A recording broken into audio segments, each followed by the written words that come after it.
On annonce depuis ce matin que ça y est, c'est fait. Hein, le mariage entre Alstom et General Electric est officiel. Les discussions, en tout cas, le sont officielles. Mais il y a quelques minutes sur ce plateau, Jean-Marie Le Guen, secrétaire d'État aux relations avec le Parlement, disait « Attendez, c'est pas fait, c'est pas compliqué, c'est pas complètement fait, il faut être encore prudent. » Et à l'instant, Siemens, le rival de General Electric dans cette affaire, annonce qu'il améliore son offre à Alstom en proposant de lui céder aussi ses métros. Il y a une espèce de poker menteur là, entre tous ces groupes, ou est-ce que c'est de la com?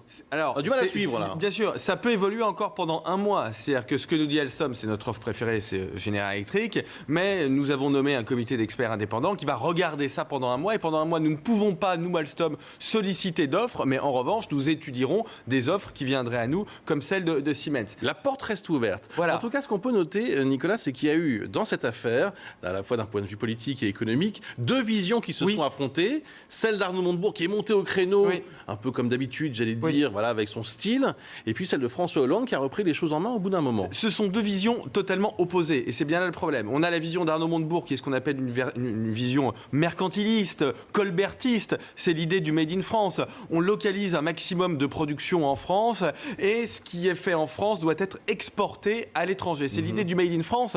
Et donc, on a un peu parfois l'impression que pour Arnaud Montebourg, français égale bien, européen égale moyennement bien, et non européen égale pas bien. C'est vraiment ce qui s'est passé avec l'affaire Alstom. Le problème, c'est qu'on sait bien que ces stratégies mercantilistes, en réalité, fonctionnent pas bien. Elles sont très interventionnistes, elles font peur aux investisseurs étrangers. Et justement, la stratégie de François Hollande, c'est l'inverse. Elle consiste à dire, essayons de faire de la France un territoire qui soit le plus attractif possible pour les entreprises étrangères. Donc quand Dongfeng entre dans le capital de PSA, c'est bien. Quand General Electric entre dans le capital d'Alstom ou rachète la partie énergétique d'Alstom, c'est bien. Le pari, c'est de dire, voilà, on va faire venir de l'épargne étrangère en France, ça va revitaliser l'économie française, et à long terme, dans 10 ans, 15 ans, nous aurons suffisamment de ressources pour redevenir une terre de production. Mais ce qu'il faut bien comprendre, c'est que la stratégie de Montebourg est une stratégie franco-française. Il faut être français et aller vers l'extérieur. La stratégie de François Hollande, c'est très exactement l'inverse. C'est faisons venir les étrangers. Ce sont les étrangers, ce sont les capitaux étrangers qui vont